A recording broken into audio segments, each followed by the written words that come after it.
I have a little list of books.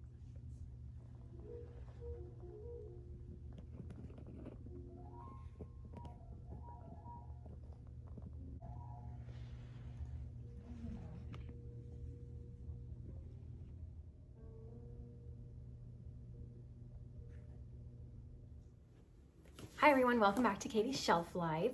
I thought I would do a little book haul, but we're gonna call it recent literary acquisitions or recent book acquisitions. I just think that sounds a little nicer and not so like consumerist, yes. Also, since I'm not doing like a traditional vlog this week, I figured we should do our daily flower check now in this video. And this is the bouquet I bought yesterday. I was just craving hydrangeas.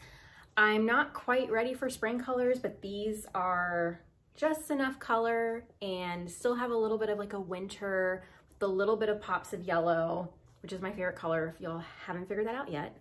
And yeah, I just really loved this little bouquet, and I love the delphiniums, which is one of my favorite flowers. So there is our bouquet. It is staying in this video because it's too beautiful and I really wanted to show it off, and I just love it and it makes me happy. And so yeah, that's why it's there. 8 books, so not too many. Well, I mean, that's like a good amount. I'm not gonna say that's not too many. Like it is a lot of books, but these are just books that I have picked up either at local independent bookstores around the city since the holidays, or books that I purchased with gift cards that I received for the holidays. The clips that you saw right before this video, or before I started talking, are from Basket Books and Art. They're located here in Houston, Texas, in the Montrose area.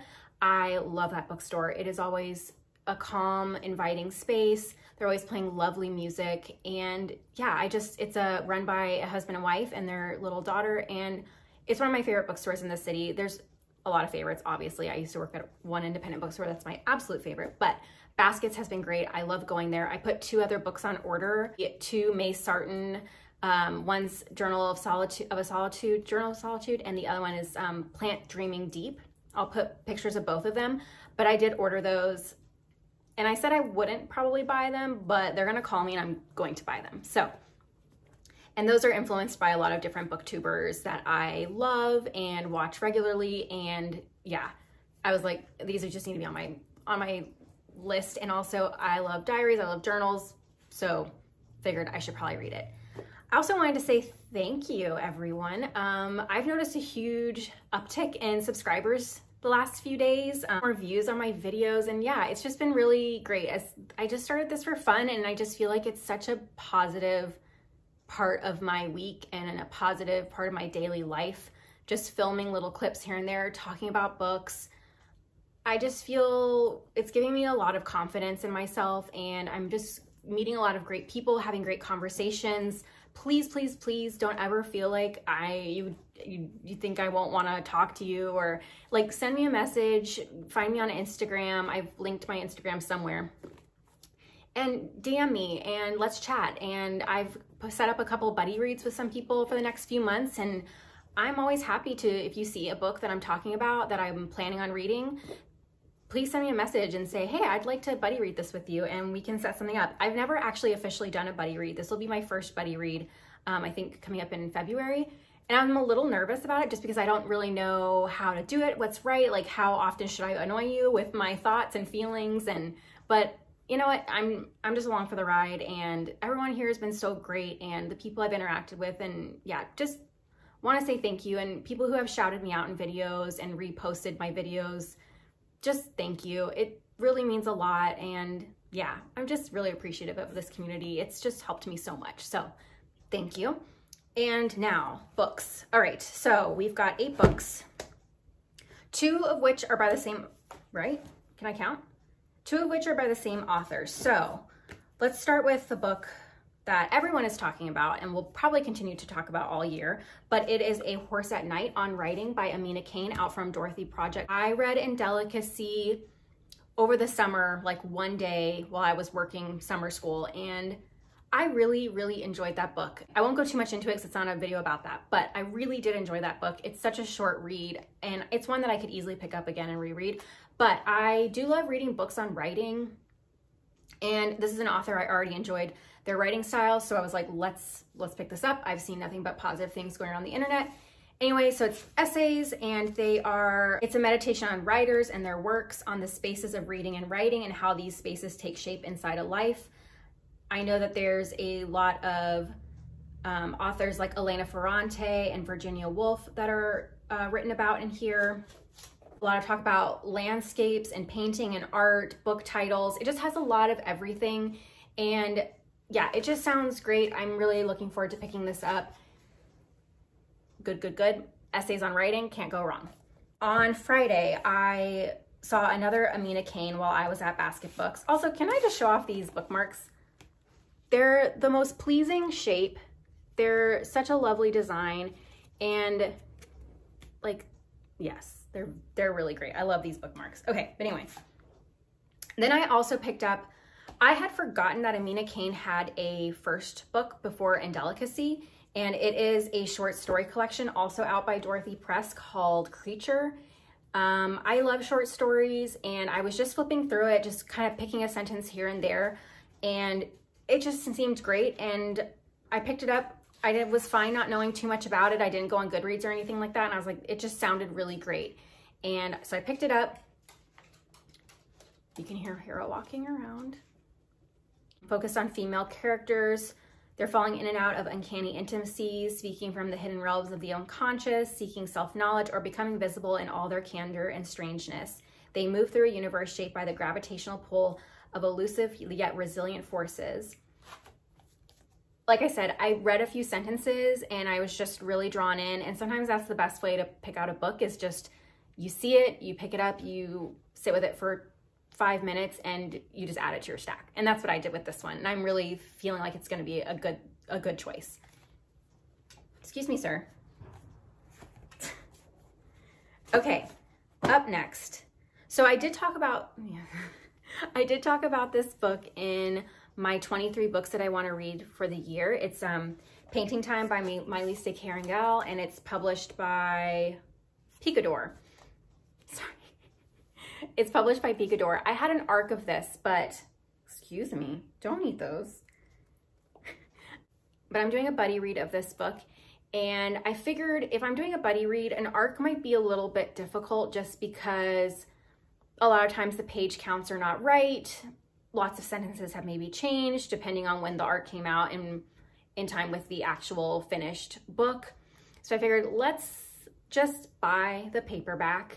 It was there, and it'll help just to make sure that the buddy read process is a little bit easier, I guess. And also, why not? I mean, I've had the arc sitting on my shelf for a really long time. This was already out in paperback, and I was feeling very generous with myself on payday on Friday. So I grabbed this. I've kind of already talked about it. It's an enchanted and atmospheric coming-of-age novel. Painting Time is an unsparing exploration of craft, inspiration, and the contours of the contemporary art world. So yeah, this is going to be a buddy read, I believe, in February, so very excited about this. It's Upstream by Mary Oliver. These are selected essays. I really enjoy Mary Oliver's poetry, and this was on a lot of my favorite booktubers' end of the year favorites. And I love reading a lot of books on nature or essays on nature or nature writing, or any climate type of books. I enjoy reading those in the summer or spring. There's no rhyme or reason to why I like to read things when I do, but I thought this might be a really nice book to read in the summer along with some other novels because they're essays and I can pick them up here and there, and I just love summer and I want to leave all the good stuff for the summer. So it's an essay collection in which poet Mary Oliver reflects on her willingness to lose herself within the beauty and mysteries of the natural world and the world of literature. Oliver meditates on the forces that allowed her to create a life for herself out of work and love. Throughout this collection, Oliver positions not just herself upstream, but us as well, as she encourages us all to keep moving, to lose ourselves in the awe of the unknown, and to give power and time to the creative and whimsical urges that live within us. Sounds great. It's Mary Oliver. I feel like her writing is just beautiful. Her meditations on nature are beautiful, and I'm not worried about being upset with this one at all. I'm like on the Olivia Laing train because I've never read any of their books. I have a few of their books and I've just never picked them up. And I had a gift card and I was like, I'm just gonna add more. But I ordered Crudo by Olivia Laing. The summer of 2017 and Kathy is getting married. Meanwhile, fascism is on the rise, truth is dead, the planet is heating up, and Trump is tweeting the world ever closer to nuclear war. In Crudo, her first work of fiction, Olivia Laing radically rewires the novel with a fierce, compassionate account of learning to love when the end of the world seems in sight. Sounds good. It's pretty short. I feel like I'll be able to get through this one pretty quickly. Anyway, I also can we have a moment, please, everyone? Thank you. All right, this next one is a novel that I have already read. I read it last year in January.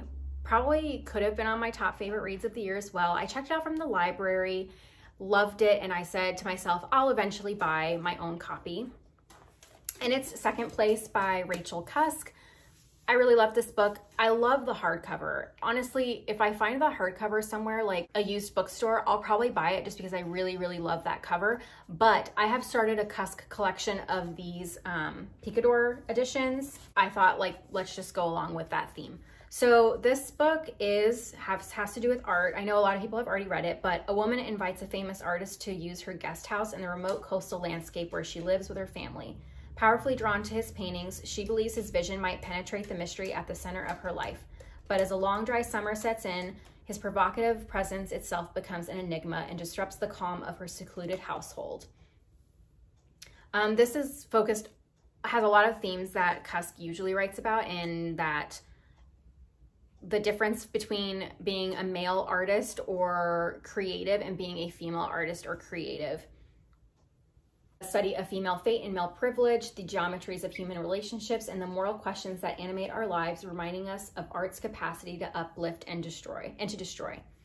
I would love to reread this sometime. I really, really loved reading it back last year. I enjoyed my time with it, and I feel like as I read more of Cusk's work, which I plan on doing this year, I think going back to this, I will enrich her writing even more for me. Hello. Hello. He's very, very clingy today. Okay, 2 more books. 2 more. Okay. Okay, you can sit here. Come on, you can sit here.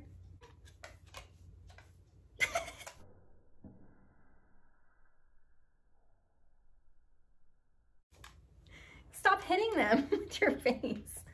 Here, you can sit. So this next book is one I also briefly talked about in my 23 books for the year. I put this author's newest essay collection, which I will put a photo of here, but it is The Age of Creativity by Emily Urquhart. I briefly talked, House of Anansi is the publisher. I've never heard of this publisher before. It seems just like a small independent press. Oh, it's out of Canada. Okay, did not know that. This is a memoir about her and her father. Her father is an artist. So it has long been thought that artistic output declines in old age. When Emily Urquhart and her family celebrated the 80th birthday of her father, the illustrious painter Tony Urquhart, she found it remarkable that although his pace had slowed, he was continuing his daily art practice of drawing, painting, and constructing large-scale sculptures, and was even innovating his style. Was he defying the odds, or is it possible that some assumptions about the elderly are flat out wrong? So it's focused a lot on creativity, and do we age out of creativity, or does society kind of write us out of creativity as we get older? And this is something that I've kind of thought a lot about, is it too late for me to pursue any sort of art endeavor, or should I just do it for myself at this point, because I am now in my 30s? And I feel like this will be a really great read, and I have a feeling it's going to be like, creativity never ages, be creative, and I'm all for that. But I'm really curious to read it. I would like to look at her father's artwork. I've never seen his art before, and yeah, I just thought it sounded like a really great memoir. Another BookTube favorite that I had the hardest time finding as well. I don't know if it's just because it's so popular that the publisher just hasn't been making them as much, or I'm not really sure, but I've been looking for this book on like thrift books for over a year. I've been looking for it at local independent bookstores, trying to see if I could order it, and it just wasn't available. So I finally found a copy, but it is Blueberries by Ellena Savage. This book has been all over the place. It's continued to be talked about. It is from Text Publishing. They're out of Melbourne, Australia, so that could be why it's been difficult to get it. Blueberries could be described as a collection of essays, the closest term available for a book that resists classification, a blend of personal essay, polemic, prose poetry, true crime journalism, and confession that considers a fragmented life, reflecting on what it means to be a woman, a body, an artist. It is both a memoir and an interrogation of memoir. It is a new horizon in storytelling. Ellena Savage explores the essential questions of the examined life, what it is to desire, what it is to accommodate oneself to the world, and at what cost. Sounds great. I feel like it's a memoir and essays, which I'm very much into, and this is a booktube favorite. Like, people say they love it, but also that it's like a top read for them. So I'm really looking forward to this. But yeah, these are just the 8, whoops, I jostled him. These are just 8 of the books that I recently picked up. Along with all the other books that I'd like to read this year, I am very much hoping to also get to these. So yeah, just thanks for being here. Let me know in the comments if you've read any of these and what you thought. If any of these sound really good and something you'd like to pick up. But yeah, just say hi if you want as well, and tell me where you live or what you're currently reading. If you have a dog who has to be with you all the time, please tell me that too. But yeah, thanks for being here. There will not be a vlog this week, but there will be one hopefully soon. And we'll be doing our end of the month wrap up pretty soon. I'm squeezing in a couple more books. Yeah. Anyway, thanks for being here. Remember to take care of yourself and to always be kind. And I will see you in the next one. Bye.